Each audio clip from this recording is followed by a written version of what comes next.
Latar belakang diawali dari deklarasi Dr. Haji Muhammad Hatta sebagai wakil presiden waktu itu, di mana dalam deklarasi tersebut menganjurkan perlunya pembentukan partai-partai yang ternyata mendapat sambutan luas sehingga pada waktu itu kurang lebih 40 partai lahir di Indonesia.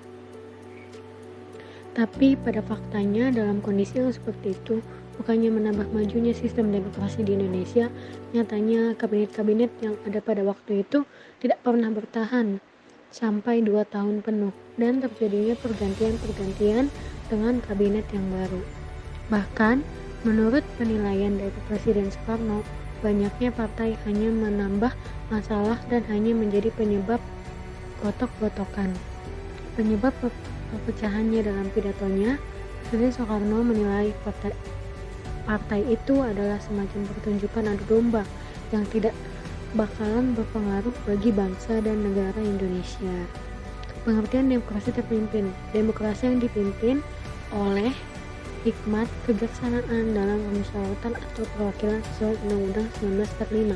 Sedangkan Soeharto menjelaskan demokrasi terpimpin adalah demokrasi kekeluargaan tanpa anarkisnya liberalisme, tanpa otokrasinya diktator. Yang dimaksud dengan demokrasi kekeluargaan adalah demokrasi yang mendasarkan sistem pemerintahan kepada musyawarah dan mufakat dengan pimpinan satu kekuasaan sentral di tangan seorang sesepuh atau tertua.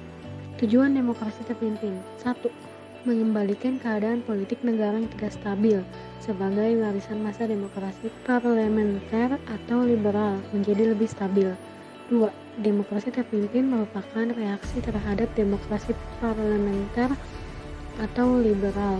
Hal ini disebabkan karena pada masa demokrasi parlementer, kekuasaan presiden hanya sebagai kepala negara, sedangkan kekuasaan pemerintahan dilaksanakan oleh partai. 1. Kekuasaan presiden dalam sistem demokrasi terpimpin mempercayai asas presidensil, asas yang mengedepankan presiden sebagai palemik kekuasaan tertinggi. Dengan diberlakukannya demokrasi terpimpin sejak Dekret 5 Juli 1959, secara otomatis negara Indonesia berada di bawah perintah Presiden Soekarno pada masa itu. 2. Partai politik dibatasi. Terpecahnya sistem partai politik bagi Indonesia pada masa demokrasi terpimpin mengakibatkan pecahnya peran partai politik waktu itu. Kehadiran partai politik bahkan tidak dilaksanakan untuk mengisi kedudukan di pemerintahan, melainkan itu menjadi pendudukan dari segala kebijakan presiden. 3. Peran militer semakin kuat. Perkembangan militer di Indonesia dimanfaatkan sebagai bendung pertahanan yang sekalian menjadi fungsi peran pemerintahan. Kekuatan angkatan bersenjata pada masa ini sangat memiliki kekuasaan yang tinggi. Bahkan lembaga pemerintahan berada di bawah komando militer. Telah banyak terlibat dalam kekacauan politik demokrasi karena adanya fungsi. Dampak positif demokrasi terpimpin: 1. Menyelamatkan negara dari perpecahan dan krisis yang berkepanjangan. 2. Memberikan pedoman yang jelas yakni UUD 1945. 3.